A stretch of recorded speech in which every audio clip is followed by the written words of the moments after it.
Angie Correa.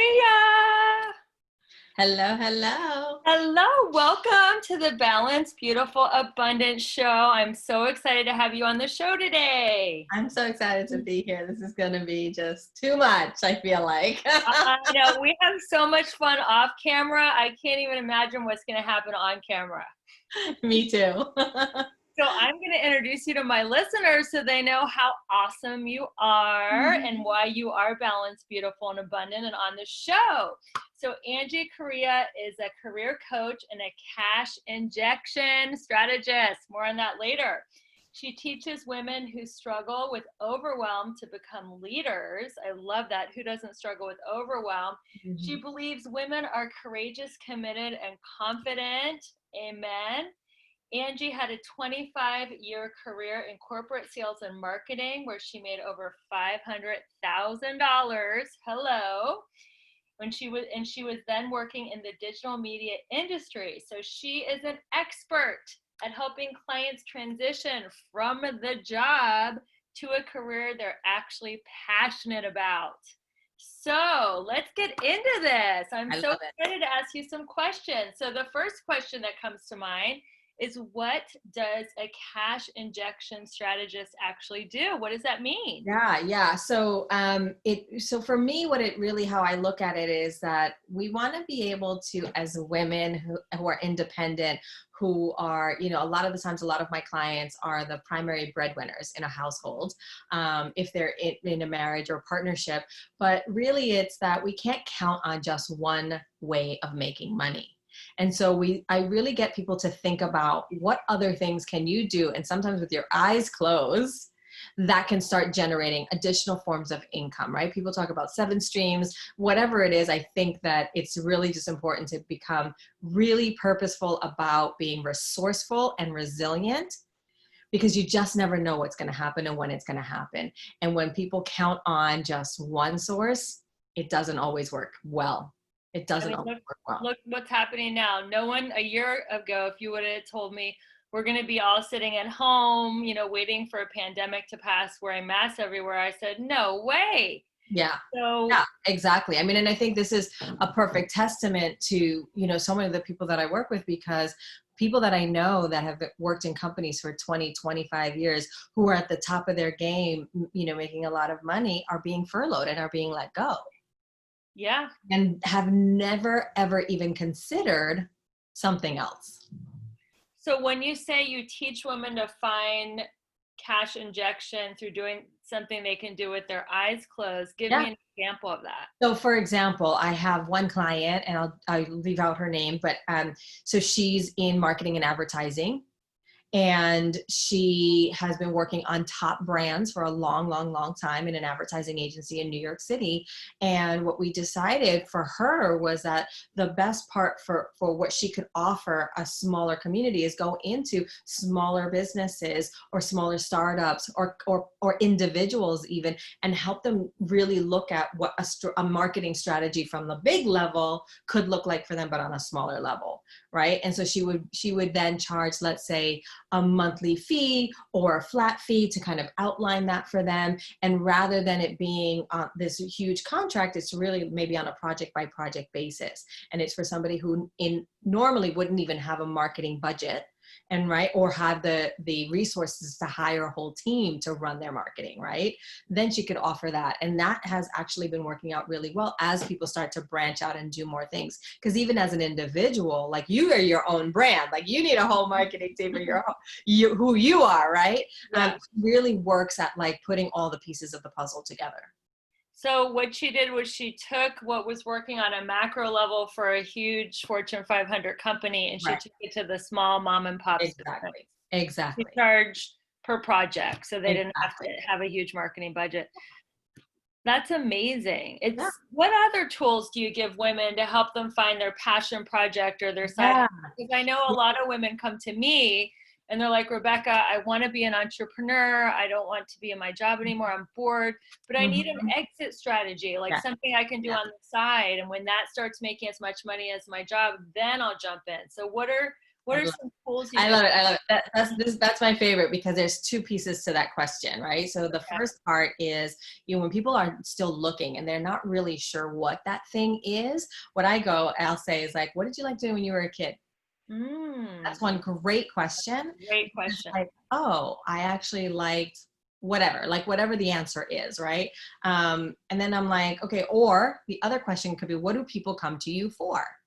Right. And it's like, then you start uncovering it. And it's not so much like with you, they're coming to you because they want to leave and so that you have a formula for them. This is more so of like, there's a friend of theirs that comes to them every time they want to do a party, a kid's party or a birthday party, because they know that person actually has really great style, really great taste, knows all the places to go and get all the supplies. And literally one of my clients who is in advertising started a party planning business. Just because she had her son, she loved planning his parties and decorating and getting a theme going, and it fulfilled her. It was like her creative side woke up again. And so then what we did was that we put together a plan, and we're like, okay, how many parties do you want to do a month? How much money do you want to make? And it wasn't something that she wanted to, she actually didn't want to replace her job. She wanted to have one party a week, on a Saturday. Multiple income streams. There's Still, no reason to leave your job if you're still lucky enough to have one after this, right? Exactly. But at the same time, it's like she was also able to put that money on the side. And if that turns into something, it could totally turn into something. I mean, there's people who started dog walking companies and now have 20 people working for them. Wow. So, and it's like, oh, what would you do? And I'm like, for me, I'm like, yeah, I would totally do something with animals because that's where I would be, I'm like, that might be my next endeavor. We know you have a bunny rabbit. What's your bunny rabbit's name? Sir Archibald. Archie for short. Oh, Archibald. Wow. I also heard from another career strategist, everybody's an expert. And what do you think about this? Some women are an expert in what they've had to struggle through or overcome. Why don't you speak about that for a minute? Absolutely. I think that is huge. It's really huge because for me, so for example, I tend to say that I work with women 40 plus who have already had a substantial amount of success in their careers. And then all of a sudden are on the other side of that, whether they've worked for a big media company for a long time and been laid off, or something tragic happens in their family and they can't go back to work. And because that happened to me in my 40s, I moved from New York to California. I get this job. They shut down that office. I get another one. And I'm like, oh, I've aged out. And so aging out is actually what I love talking to people about because of this. You think tech is aging? Oh, yeah. Oh, yeah. Oh, yeah, absolutely. So in the digital media space, whether it's a big company or a small, I worked for startups. I worked for, huge conglomerates. And definitely there is an ageism that's happening.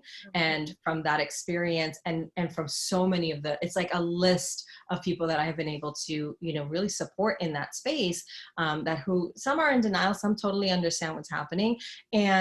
But we can turn it around and we can really bring it back. But that's my story. And so that's what I find that I become an expert in. I wouldn't work with a stay-at-home mom in her 30s that has 2.3 kids because I don't have that experience and I didn't go through anything with that. Right. But I know that there's people that specialize in that, in just that. And that's where I firmly believe that you must have gone through it and gone to the other side of it to be able to speak to it. So in my book, How to Make a Six-Figure Income Part-Time, I talk about going from victim to victor, which you did. You were in your 40s and you were aged out. And instead of just giving up or starting at the bottom when you were a senior level executive salesperson, you found a way to reinvent yourself. So what gave you the courage to do that? Where did you find that inner fight or tenacity to reinvent yourself in a totally new city? Yeah. So, wow, that one, I mean, it was tough. Don't get me wrong. I mean, it wasn't simple. It was painful at times, quite frankly.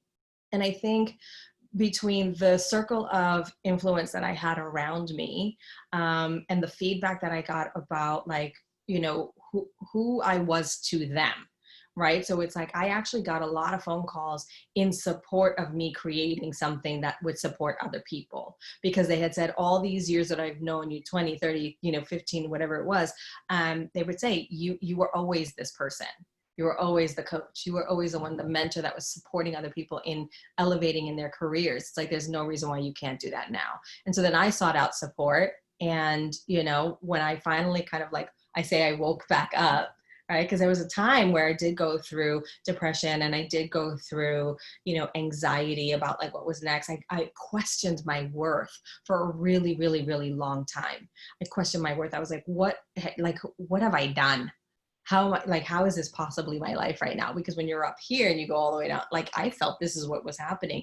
And then when I really like tuned into, why is this happening for me as opposed to me? Yes, I love that distinction. Yeah. Then there's another opening that can happen that then allows you to really be like, oh, there's a bigger purpose and a bigger message here. Like, then I get to create something. And so, yeah, I mean, that's where I really feel like another big piece of that was also my faith, right? Really tapping into like, God, I'm trusting. I am trusting like there's no tomorrow. And that really pulled me through to the other side. And I also believe that like the people that I get to work with are brought to me because we have this common energy and knowledge and desire for more and, purpose. That is beautiful. You went through the dark night of the soul and you got to the other side. Yeah. I think so many women, they're scared. They're scared to leave an abusive relationship. They're scared to leave a dead-end job where their boss treats them like crap. They're scared because they know they're going to have to go through a period of the unknown and the dark night of the soul. Yep. But they will come through the other side just like you did because you had faith. Like, God didn't bring you that far just to drop you on your head. Yeah. Yeah. Yeah. And I think even people who like their lives are going seemingly well and they're making money, they're so committed and attached, not committed, but more attached to the role, the title, and the income that's coming from outside, right? That it's like that step that they get to take to move into something that they truly feel purposeful and passionate about, they don't take. And so what I love about the work that I get to do is I'm like, I'm not trying to get you to do anything you don't want to do. What I'm saying is open up a new avenue, right? Look at certain things that you can actually, and then that's when we get into talking about like overwhelm, right? Because then they're like, oh, it's going to take too much time or it's going to be too much work. I'm like, but people don't really understand. And I experienced this was that the minute I was in my purpose, I could work for 4 days straight. And it's like, it's not overwhelm. It's like, your priorities are never in conflict. And when you're working from that space in your heart, right? And you're doing the work that you really know that you're meant to do, then it's not overwhelm. Overwhelm to me, I feel like is a choice. It's kind of like you can list all of the things you have to do, but what are the things you get to do? So how do you teach your clients to prioritize? Because I'm sure you have clients that have families and have different careers and obligations, but yet kind of like you just said, they're getting the title. They might be the CEO or the CFO and have a 7-figure income, but they're totally bored out of their mind and they don't find their purpose in that job. Yeah. But they're like, I'm a 7-figure income. I'm a big executive with the family. How am I going to start my side hustle or my passion project? So how are you coaching women out of overwhelm? Yeah, I mean, I think it really is going back to the conversation of, listen, we're not just one thing or another. What I like to say is that it's like we're the tapestry of what we get to create in our lives. And what are those things that bring you joy? That's number one. We always want to go towards the joy, because when you go towards the joy, then everything else that you do doesn't seem like a chore, right? So we look at, I know you look at 7 points of life. I do 18 in an exercise that I have my clients do, and it really goes deep, deep, deep, deep, deep. And then we start bringing those things to the top, because where I find that the overwhelm comes from is that they're working in this like, subterranean level, if that's even a word. I don't even know if that's a word, but it's like this sub level of all of the minutia, instead of just dropping those things off at the bottom and then going straight to the top 3, the top 4 things that you get to do. Because ultimately it's like a set of dominoes. If you line them all up, they're either all going to fall down or you have to pick them all back up. And I think there's delegation is so important. Like you figure out what the top 5 priorities are, and then everything else you delegate. And with all the different apps, I know I'm looking for some help with my YouTube page on Upwork. There's people that are willing to help me with my YouTube page for $5 an hour. Right. Yeah. And that falls under the resourcefulness, right? Mm-hmm. It's like, it's like you get to be resourceful and you get to be resilient and you get to say, I don't have to do this. I either do it or I don't, it's like choose. It comes down to also like laundry. I'm like, if that's not a good use of your time, send it out to have somebody else do it. Exactly. It's like work in your zone of genius too. Like if someone is wasting their time doing something with like ClickFunnels or technology and they don't doing that, then you could delegate that. Right. Yeah. I mean, I can't remember what book it was from anyway, or the author, but there's somebody that's out there teaching like, really level up the skills that you don't have. And I'm like, why? Like there's somebody else with that skill, like let them do it. I know. I've been trying to learn that. Oh my God. Like I feel like so overwhelmed. I've been studying cause had some downtime, ClickFunnels and email sequences. And I'm like, I'm just going to ask someone to do it because this is like not in my zone of genius at all. And then that creates the overwhelm, that creates anxiety, that creates frustration. I've done that. I sat in front of my computer and I'm looking at this stuff and I'm just like, and I come from the digital media space, but what I had a team of people. Right. Somebody do my research, somebody do the graphics, somebody do the presentation. All I had to do is stand in front of the room. That's where I thrive. Right. Is having the interaction. I'm like, why am I going to go and do the analytics? That's not me. It's going to get all messed up if I do it. Exactly. And so that's when you get to really choose. Yes, absolutely. So is it harder for women to start a career later in life? I know you mentioned the ageism in the tech industry. What about just becoming an entrepreneur? What about, you said your ideal client's in her 40s, maybe she has 20 or 25 years of corporate under her belt. And now she's like, I want to be an entrepreneur and I want to have my own career. Yeah. Is it harder to start later in life? I mean, I don't think it's harder for anybody to do anything later in life. I think it really comes down to a decision, right? It's like, it's all of the things put together into one package. I think what we get to do is let people know, like nobody actually, I think here's where I kind of made it harder for myself. I thought it was going to be easy because of what I had done in the past. I thought it was going to be easy. And it's a big distinction between easy and simple. I could have made it simple. Well, for me, it was like, I could have made it simple by, like what we said, implementing other, tools and resources, hiring other people to do things for you, getting the right counsel that matches like where I came from so that they could actually understand that I walked around with an entourage, of like marketing and sales and research and all this stuff as I was doing business. And now I had to step out and I thought I had to do it all and learn it all. Right. So I made it hard on myself. And while I could have made it simple, because the work is still hard work, right? But in like the best way possible, I think. Right. It's still like you get to go out there and hustle. And I love that stuff. I'm from New York. I'm like, let's go. Right. But I was making it like compounding the difficulty of my success and the acceleration because I thought that I had to do it all myself. And so the making it easy and making it simple are two different things, because easy, people think, oh, they can sit back and chill and relax or whatever. And it's like, no, we still get to move and do and work. And like you said, delegate and find the things that are going to come into place. And I know when I get anxiety and think I can't do something is when I get into the future. Yes. I just have to do the next thing right in front Yeah. of me, the next indicated action. I think, oh, well, how am I going to do this and how am I going to do that? Then I'm not even going to start, and I talk myself out of it. Yeah. But I know what the very next step is. Yeah. And I think that helps people deal with it too. Yeah. Yeah. Well, and I think you're brilliant, right? And so you have a lot of experience and you are just a doer, right? Like you go and you're like, okay, I'm going to get it done. And I think what some people struggle with, and this is why I firmly believe in coaching as an overall, is that they don't know what to do next. Mm-hmm. Right? Like you have a mind that is like, oh, wait, if I want to do this, I get to do this, and then I get to do that, and then I get to that. Some people get paralyzed in the overwhelm, in like, oh, I want to do this, but it seems so insurmountable. Yes.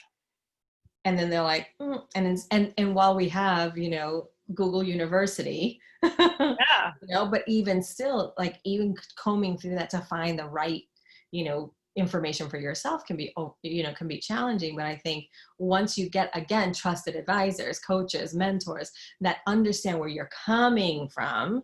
And so that's also something else where it's like, I remember in when I was in corporate, I had somebody that really understood corporate as a coach, and it was magnificent. And then when I left corporate and I went into coaching, I found somebody that was a really excellent coach. She had never worked in corporate. She was a teacher. And no disrespect to her, she's an amazing coach in her own right, but she didn't understand where I was coming from. And so the people that I was in a group with, none of them had that kind of like that anchor into, but where's all my support system? Like the support system was what I was lacking, and I couldn't even put my finger on it for a while. Mm-hmm. And then I realized, and I was like, oh, hello, Angie, you don't have to do it all. So you've always had a coach, even when you were in corporate? Oh yeah. A business coach? Yeah. Or a personal coach? Well, personal and, back in the day, it was like a personal and, career/corporate. So when you coach, do you coach everything, like personal and business? I try not to. Yeah. I really try not to. I mean, I think that there are people that are really masterful at general life. I just don't function that way. I like to have a pinpoint. You know what I mean? Like I just like to have that pinpoint. And this is to say that it's not to say that everything else doesn't get addressed. It's like I said, it's a domino effect. Mm-hmm. They're coming to me for a very specific reason. And when we work through those challenges, so many other things will automatically be, cleaned up. And that's kind of my teaching, the 7 pillars of life, and they're all connected. So you're my financial expert. Yeah. But everybody, you're the last piece of the puzzle. People think I have to make money first, and then I'll find a relationship, and then I'll hire the trainer and get in shape, and then I'll take my dream vacation. Where I'm saying you get yourself fit and healthy and happy and in the right romantic relationship, and then the money's going to come a lot easier. Yeah. Yeah. And the thing is that quite frankly, I think, when people, there's two things that people have to get to be, right? They're sick and tired of where they are right now. Right. Yes. And they're ready for more. So they have to be sick and tired and almost ready for more, almost simultaneously. Right. Absolutely. One of my favorite spiritual teachers, Michael Beckwith, says people are either pushed by pain or they're pulled by a vision. Mm-hmm. So those are the two ways that will make people want to change. Yeah. Yeah, exactly. So awesome. So what do you think it is about personal development training that you've been attracted to? I know you've been in it for a long time. Mm-hmm. What do you think attracted you to it? I know we met at a personal training seminar. Yeah. Why do you keep going back? What brings you to personal development? I think for me is if you're not growing, you're dying. So I don't know who said that. It just stuck with me. Actually, it's funny because I've asked my mom, I said, have I always been this way? And my mom's like, yeah, you've always been curious. Mm-hmm. You've always been curious for the next thing. She's like, you're not okay with this. She's like, from the minute you were born, you were not okay with the status quo. You're like, what's next? Mm-hmm. As a child, it was, let's take a road trip. My dad loved road trips, and it was like, let's take a road trip and let's go in, going in, using one route and come back using a different route. And that's learning, and that's growing. right? It was, if it was one, I don't even know, like there's just so many different things. It was like, whether it's like, I would challenge myself in school, and it's like, instead of taking like the basic classes, I would do the work to get into the AP classes. I was like, I want to stretch. Like it was always this like stretch that I wanted to do. And I don't know, it's just never stopped really. And So I think it's amazing. I think it's amazing too. And I acknowledge your commitment to your personal growth. So which training or teacher taught you the biggest lesson, and what's that lesson? Oh my Lord. I think, oh wow. Like, I think if I had to go back in the day, when I was in corporate, it was, um, the power of your word, right? Like saying what you want to do and then doing what you say you're going to do. And so for people to know you of that, and that's a challenge. That's always been, been one of probably my biggest challenges, right? Because we live in a world that people get off the hook for a lot of things.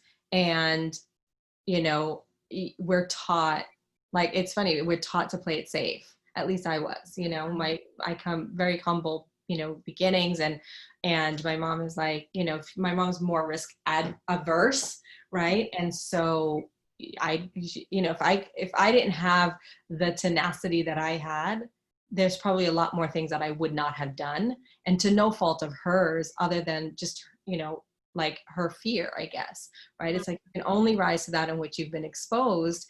And so for whatever reason, it's like, you go through periods of time of being around people who are moving and who are growing, and then you go through other times where people are just kind of not. And so sometimes you just take a break, and I get to still play with that. I really get to look at that every single day.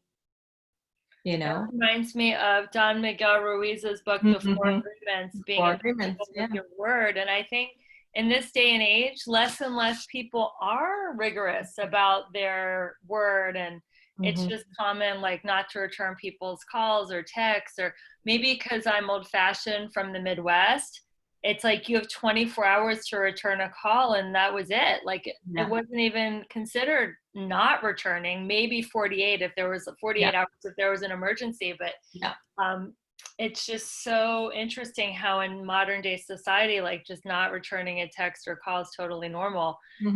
It never ceases to amaze me. And the funny thing is that with more technology and more access, and how easy the facility that we have to be able to respond. Yeah. Even if the response is, I can't talk until 3 more days. Right. Well, and the funny thing is that, and I'll just use my own personal example, is that, like, that's happened to me, where I've like been like, oh my God, I totally whatever. And I think it's also because of all of the technology and ways and that now I have, I don't know, 100 times more stuff coming at me, right? Stimulus coming at me. Like, how many email accounts do I have? Yeah. How many social media accounts do I have? Like, who do I get back to when, at what time? When did I see that? Like, where did they miss? Like, sometimes I'm like, I know I saw something, I just don't know where it came through. Yeah, there's so many. There's so many ways. And I have not done Snapchat or TikTok, so I'm like, I'm already overwhelmed with like Facebook, Instagram, LinkedIn, email, text. Like, I just can't add like 2 more things to check. I know. But I've had that. Do you do Snapchat or TikTok? I do not.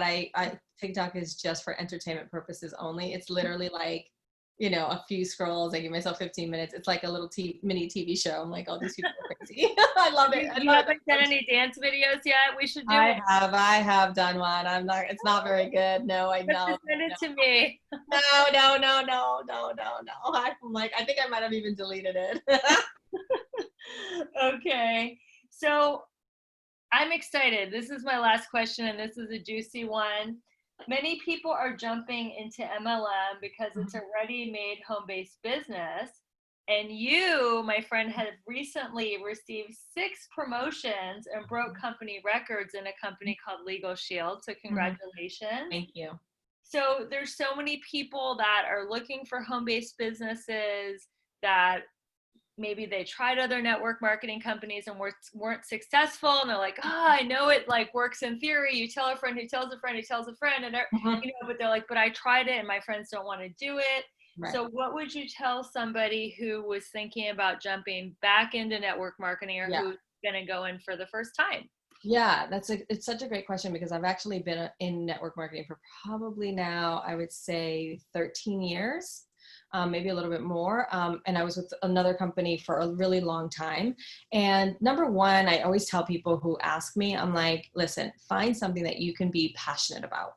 That's number one, first and foremost. Find something that it aligns with your values, it aligns with your likes and dislikes, like all of it, right? Because then that's the biggest way that you're going to see a lot of success, because then people will feel that and see that from you. That's number one, first and foremost. Number two is, nothing is promised. Everything is based on your initiative. Mm-hmm. Right? Like people can say, like, listen, I tell people all the time, you can make a lot of money over here. And I have one person that this month alone earned $12,000 Wow. this month. And she's only been in it for 7.5 weeks. Wow. But she has this fire in her to really support a lot of people with services that it just blew up. Like she just went for it. But then you have other people who started at the exact same time who are still sitting on it. And they're sitting on it because of the fear. They're sitting on it because they're afraid to call people, or to, to talk about something else that they're doing. And I think the alignment of it being something that you can really feel passionate about, that you're actually using, that you're actually, can say, this is a legitimate opportunity, that's going to make it that much easier for you. Right. I think the other thing is too, to understand that, many of these companies, product, service, whatever it is, are regulated by the Federal Trade Commission. So that's something that I always like to point out as well, because, you are getting a higher level of product and service by virtue of the way that it's being scrutinized. Right. And regulated. And so, knowing that should actually give you more confidence than less confidence. And that, especially now with everything that's going on in corporate, like if you look at the corporate structure, the guy at the top, at the very, very, very, very top, right, is making the money. And then you have all the people all the way down to the bottom. Whereas here, anybody can come in at any time. Here, meaning the industry as a whole, right. Anybody can come in at any time with any background, any socioeconomic background, race, age, right? And be successful if they're determined to do so. So no level of success is ever guaranteed, but your level of effort will definitely reap you some reward, a lot of reward in a lot of cases. It's an equal playing field. Yeah. That's what I really love about it. Mm-hmm. So what do you think about creating a company culture within that network marketing company? Because the reason why certain teams of network marketing companies do so well is they create a company culture within their team. Yeah.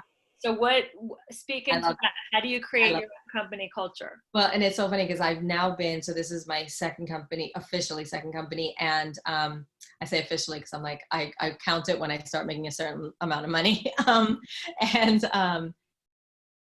think, people are craving community. Right. And camaraderie and like-mindedness. And when we emphasize community at a big level and really take a stand for how we communicate with each other, how we treat each other, how we recognize each other, how we support each other, that's the foundation. So in the previous company, it was all based in New York, and we would have these big gatherings, and we grew a team in a really short amount of time to almost 5,000 people in a really short amount of time. Here right now, in the 4 months that I've been in this, we're almost at 200 for anybody below me, which right. We're on a good pace. And I think the biggest thing is really being, cognizant of the fact that we are just filling in a space for somebody that has already created that culture. So we come into a team that has a tremendous level of culture, and it's from the top down. And I think can be anywhere, right? Like that's one of the things that I have clients when they're looking for a new job in a corporate sector. I'm like, what's the culture like? What do you want that to be like?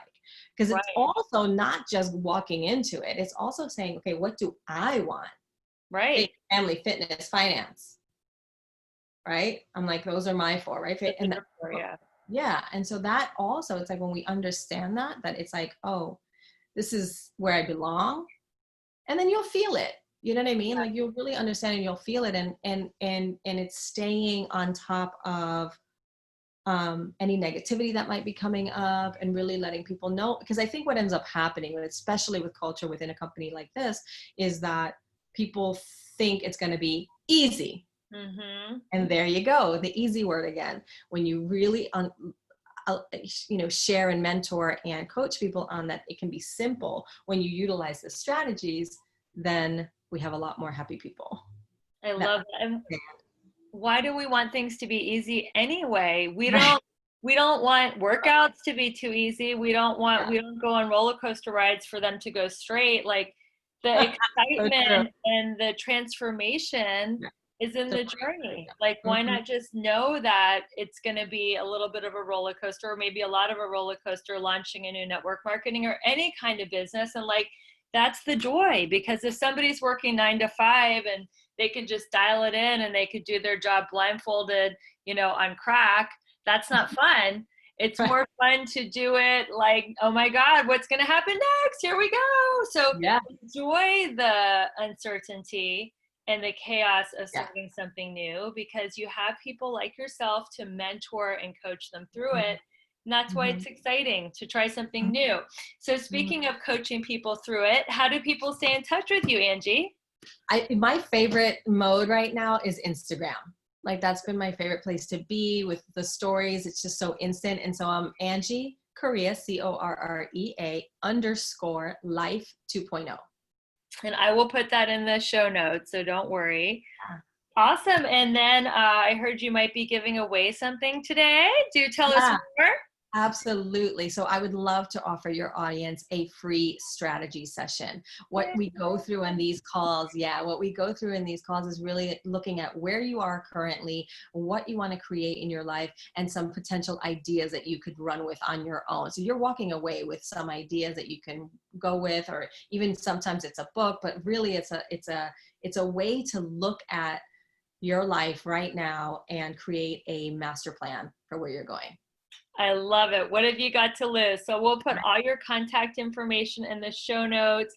Thank you so much for joining us, Angie. It's always such a pleasure to connect with you. You are balanced, beautiful, and abundant. Thank you for listening to the Balanced, Beautiful, Abundant show. And if you found something beneficial, please share this with a friend. And we look forward to seeing you on the next episode. And until then, stay well, stay safe, and we will talk to you soon. Thanks for coming, Angie. Thanks for listening, everyone. Bye. Bye.